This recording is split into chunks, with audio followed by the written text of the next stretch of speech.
Russian troops in the battle for Sudzha of Kursk region used blue ribbons to disguise themselves as Ukrainian servicemen.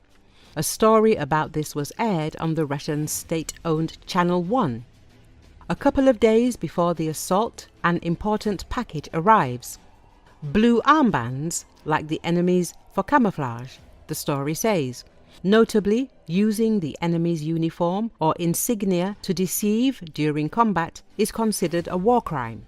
Such tactics are prohibited by the Geneva Convention. It can be assumed that the Russians disguised themselves as the Ukrainian armed forces to mislead not only the Ukrainians but also the local residents of Kursk region. In this way, the Russians intended to discredit the Ukrainian forces in order to accuse them of war crimes later.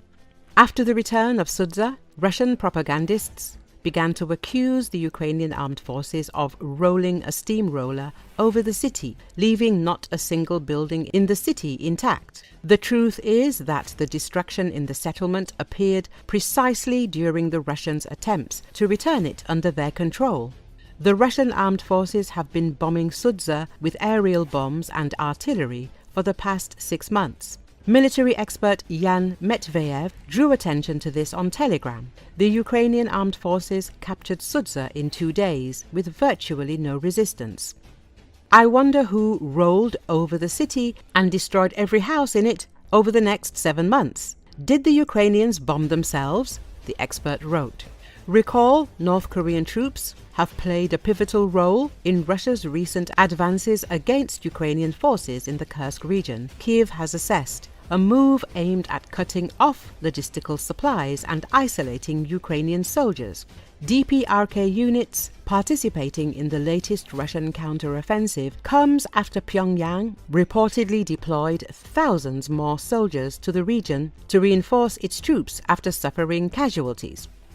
The situation in the Sumy and Kursk regions is difficult. Andrii Kovalenko, the head of the Center for Countering Disinformation under Ukraine's National Security and Defense Council, said, North Korean troops are storming actively, advancing in columns, practically running across the fields. Kovalenko assessed, adding that the Russian military is throwing everything they have at Ukrainian positions.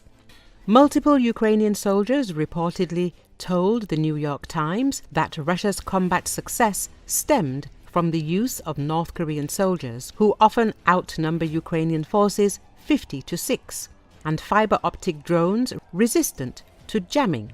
За пару дней до штурма приходит важная посылка. Синие повязки, как у врага, для маскировки. Гуманитарка. Для операции. Ходить с синими будем. А, серьезно, в синих повязках, да? Да, в синих идем. На кадрах с Путлера никто не поверит, что россияне зашли, потому что вы будете... Нет, на касках не будем. Чтобы с коптера видно было, где свой-чужой. Ukraine is prepared to support any proposals that lead to peace with Russia but must be part of the negotiations, Ukrainian President Volodymyr Zelensky told reporters on Tuesday after U.S. President Donald Trump held a phone call with his Russian counterpart Vladimir Putin. According to the White House, Trump and Putin agreed during a lengthy call Tuesday to an immediate pause in strikes against energy and infrastructure targets in the Ukraine war, but the Russian leader stopped short of backing a broader 30-day pause in fighting that the U.S. administration is pressing for. According to Associated Press, Zelensky did not talk to Trump after the call and he was not briefed on the details of their conversation, he said. There are two sides in this war, Russia and Ukraine.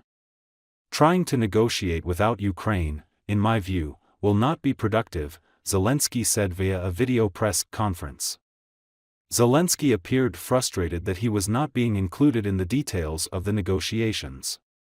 If President Trump can find time, he is a busy man, if he has time he can phone at any time, we are ready to pick up, he said. There was no indication that Putin has backed away from his previous conditions, fiercely opposed by Kiev, to consider a broader ceasefire.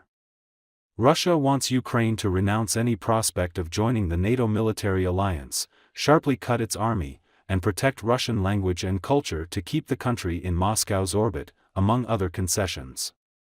During the call, Putin reiterated his demand for an end to foreign military and intelligence assistance to Ukraine, according to the Kremlin.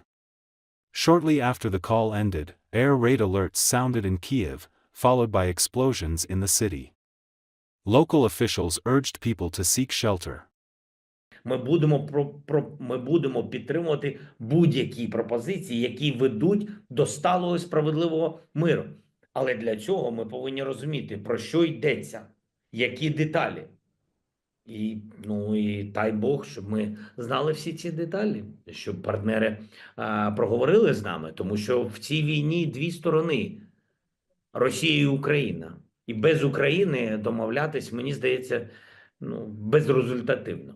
Ми ж підтримуємо всі кроки щодо закінчення війни. Ми і будемо підтримувати, але для того, щоб щось підтримувати, треба розуміти, що конкретно. Буде час у президента Трампа, він зайнята людина, буде час, він набере будь-який час, у нього є там телефон, немає питання, ми готові, проговоримо з ним наступні кроки. Soldiers of the 28th Motorized Rifle Regiment complain about the cancellation of vacations and forced labor, even for the wounded. They are kept as expendable material, threatening them with a tribunal for complaints. This is reported by Atesh Telegram channel. Dissatisfaction is brewing in the 28th Motorized Rifle Regiment of the 70th Motorized Rifle Division, stationed in the area of Kozachi-Lageri, Kherson region.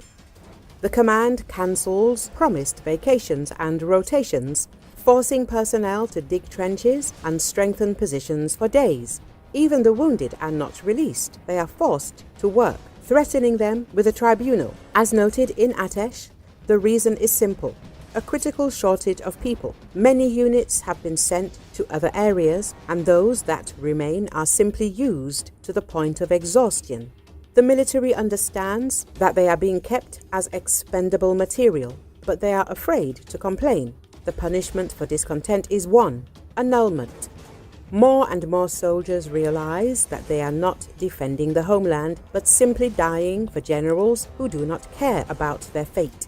Many already regret being on the SVO, but there is a way out. Break the equipment, sabotage orders, pass information to Atesh and save your life. Summed up in Atesh. This move does not rule out a rebellion by Russian soldiers against the generals. Russia aims to increase its armed forces to 1.5 million personnel, largely to justify higher military spending. The Kremlin, however, faces difficulties achieving this target as the war in Ukraine continues to cause tremendous casualties, rapidly depleting Russia's supply of manpower. Despite stable enrollment numbers in military academies and recruitment from civil universities, Russia continues to struggle with a shortage of low and mid-ranking officers. The temporary growth of the officer corps, fueled by the partial mobilization, may reverse once mobilization ends.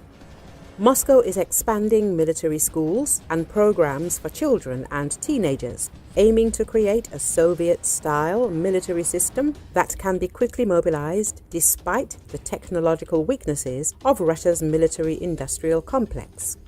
The most challenging obstacle in this endeavor is the lack of low and mid-ranking military officers in the Russian military. The Russian High Command has been trying to increase recruitment in military colleges, institutes, universities, and academies since the second half of the 2010s. These tactics alone, however, will not solve the manpower issue for the foreseeable future.